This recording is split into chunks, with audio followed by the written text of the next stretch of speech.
Hey Rose, it is me. I actually shot this video with the juggling yesterday, and the lighting was terrible. It was horrible inside. You couldn't see everything that I felt I wanted you to see here. So, you know, I was outside in the rain, taking care of the sheep and the chickens,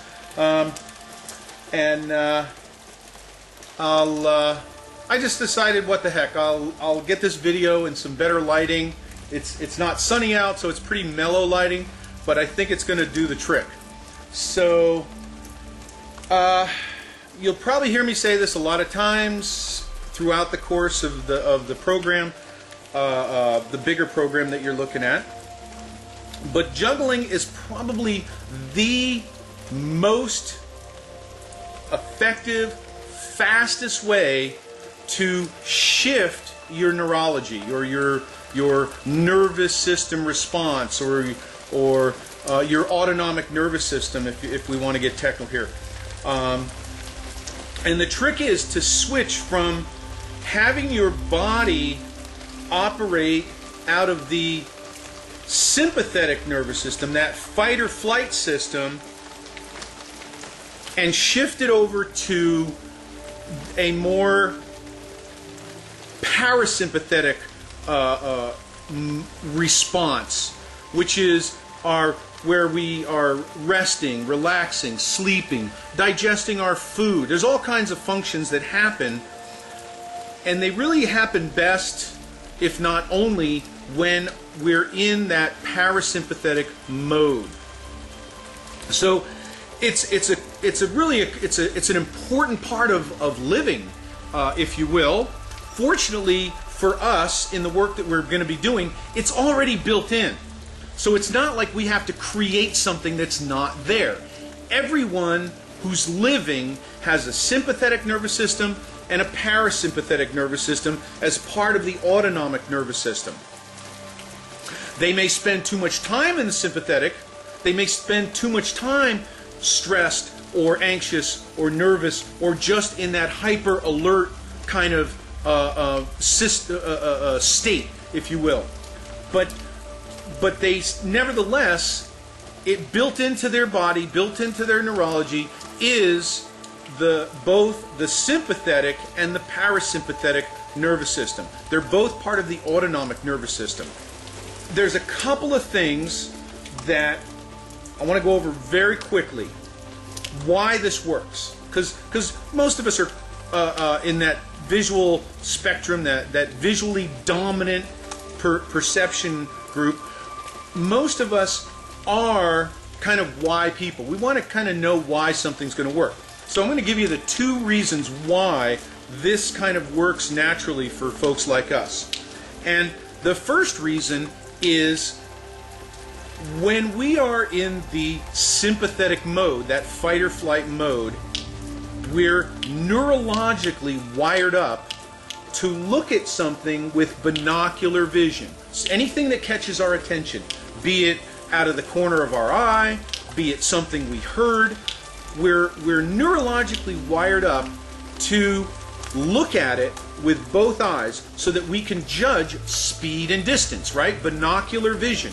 You can look at something and you can see how far away it is, how fast it's moving. Is it a threat? Is it not a threat?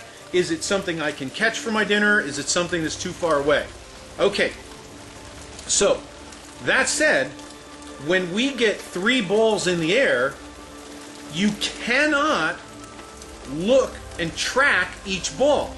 It's impossible. So we're taking our visual perception and we're really messing with it. We're really challenging it to try to stay in that stressed out state or that anxious state. It's almost impossible because our eyes are going to send these signals back to the brain, right, in this two-way communication, and it's going to say, well, no, I'm not doing what I'm supposed to be doing, which is tracking everything, you know, in that binocular vision. I'm just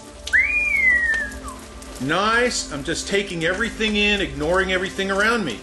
Well, then the brain's going to say, well, if that's what's happening, then there must be no danger. We must be safe, because if we weren't safe, we'd be tracking all the things around us.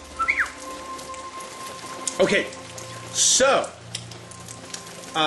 so that's number one. Number two is that, remember the left brain, right brain, because you're getting both hands going at the same time.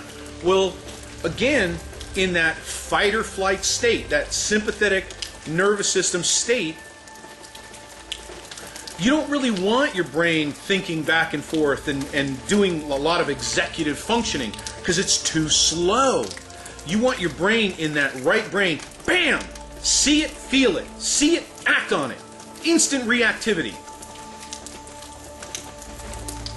Because that's how you survive a situation. If things are moving fast and you need to survive, you need to make a decision, you need to move quick to keep from being eaten or to catch your dinner. You need to move fast. You can't be processing and considering and wondering and all that higher level thinking or auditory type thinking.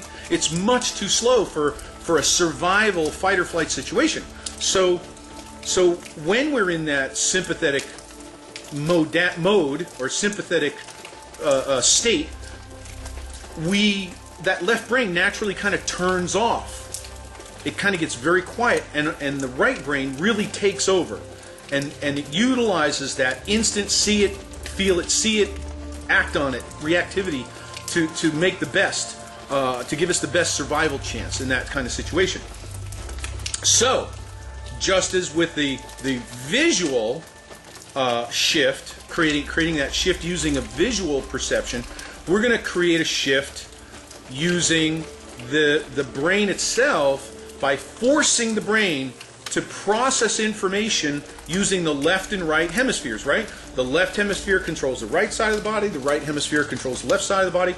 So we're really gonna challenge it to stay in that sympathetic right brain reactivity state by forcing it to do left brain, right brain, work together, boom, boom, boom, boom, boom, back and forth. So with these two things going on at the same time, and later on we can even add some more things, some more executive function to challenge that state, that emotional, that really primitive state of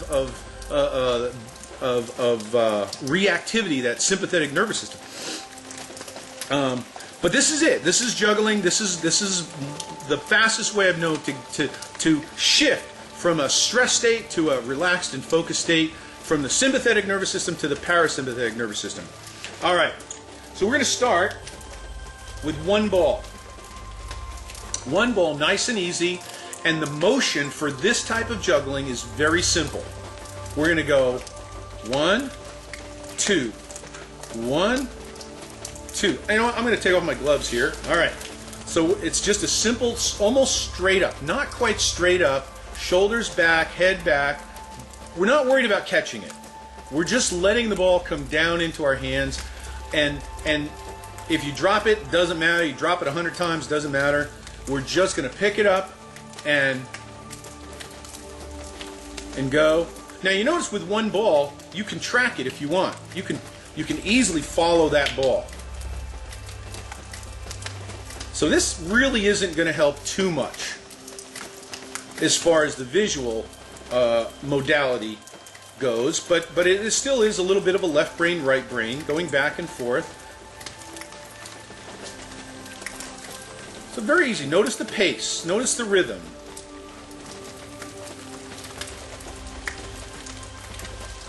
And that's step one. Step one to juggling. Step two, we're going to do the same motion, but with both hands out of sequence. So the way I like to do this is kind of get a marching motion. Boom, boom, boom, boom, boom, boom, boom, boom. Who's the leader of the club? It's Mickey Mouse. I don't know if you're old enough to remember that. I am. Okay? Or, hi ho, hi ho. So nice rhythm. Boom, boom, boom, boom, boom, boom, boom. And then we're going to count down. We're going to go 1, 2, 3, 4. 1, 2, catch, catch. 1, 2, 3, 4. 1, 2, catch, catch. Notice I'm almost straight up, not quite. 1, 2, 3, 4. 2, catch, catch. Note the rhythm, note the rhythm. Left knee comes up, right hand comes up. Opposite. Boom. This is also helping with that crossing, that left brain, right brain. Boom, boom, boom. Move. Toss, catch, catch. Notice that I always start with my right hand. This is my dominant hand. You might try your left hand. I like to always start with your dominant hand in the beginning. Toss, catch, catch. 2, 3, 4. Toss, toss, catch, catch. Toss, toss, catch, catch. I want the ball to come just above my head, a little bit above my head. I don't want to go too high, and I don't want to be stressing, you know, because it's like too intense. So 1, 2, toss, toss. 1, 2, toss, toss. 2, toss, toss. And that's it. That's the motion right there. So, if you go no farther than this right here, just 1, 2, toss, toss. You can try to track the balls, but if you keep your vision up here, it's going to be tough. March, march, march, march. 1, 2, toss, toss. All right. Now we're going to get 3 balls going. Okay. I'm going to take this ball. I'm going to tuck it down into here. I'm going to take the other ball. I'm going to put it up here. This is ball 1. This is ball 2. This is ball 3. 1, 2, 3. Think about that. Just take this moment. Close your eyes, feel the rhythm, and 1, 2, 3. Imagine 1, 2, 3. 1, 2, 3. Ready? And nice march. Boom, boom, boom. You can count down, and then 1, 2, 3, 4. 1, 2, 3. It's almost like I know what I'm doing here. 1, 2, 3, 4. 1, 2, 3. We're not worried about catching. Don't worry if they all fall on the floor. I don't want them to fall right now because they're going to get muddy. But right now, don't worry about it. Just make your hand like a little basket. Relax. My shoulders are at my sides. Notice the motion. Pop, pop, pop, pop. Very short. I'm not moving my shoulders. I'm not moving my elbows. Did I say my shoulders are at my side? I meant elbows. So elbows are at my side. March, march, march, march. 1, 2, 3. 1, 2, 3. In the beginning, when your brain is switching back and forth, it's not really working together. It's switching. The focus is from your right brain to your left brain and back to the right brain. You're going to notice, oh, lost one in the mud. You're going to notice, and you'll see this especially with students, younger students, you're going to see this. The first ball is going to go straight up, and the second ball is going to go way out there. Like that. Whoa! And that's because your brain is all the way over on the right side, or the left side, and it has to go back, and it's not used to doing that for this group of people, for folks like us. For folks that, you know, the high visuals, and if you're in that stress state. So you might notice that in the very beginning, the first ball is going to go up, and the second one's going to go way out there. But as you get better, more balanced, more integrated, you're going to notice those balls go straight up. And we're just doing 1, 2, 3. 1, 2, 3. Or as my daughter would go for her ta-das in gymnastics. 2, 3. There we 1, 2, 3. Now, I talked about engaging the brain a little bit. So if we want to take it to the next level, we're getting comfortable with this. We can do a minute or 2 minutes at a time. Right? Let's add a little bit. Say the alphabet. A, B, C, D, E, F, G, H, I, J, K, LMNOP. Count. 1, 2, 3, 5, 6, 7. Count backwards. 99, 98, 97, 96, 95, 4, 93, 2, 91. Very good. Alphabet backwards. Z, Y, X, W, V, U, T, S, R, Q, P, O, N, M, K, J, I, H, G, F, E, D, C, B, A. Pi.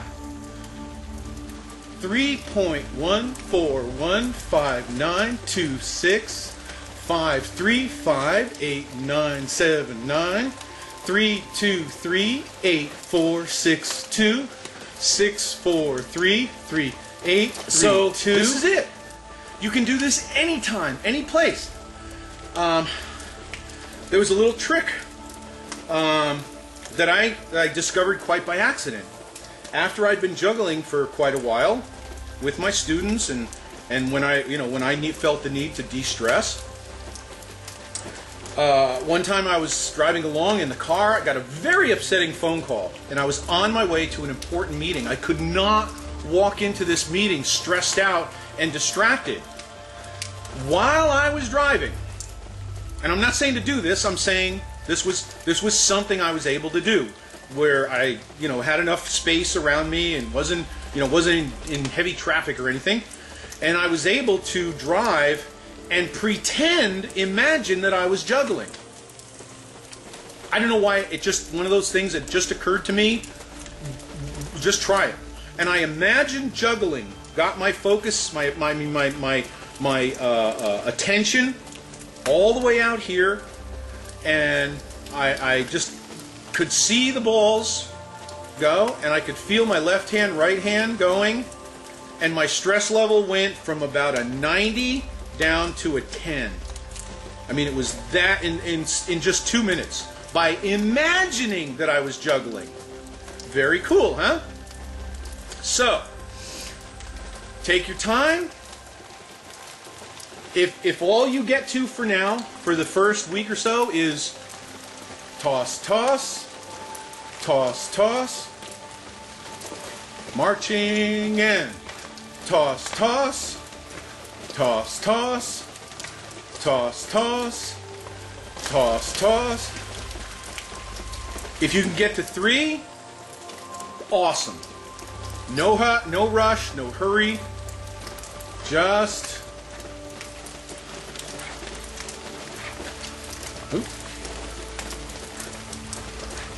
I'm singing in the rain, just singing in the rain.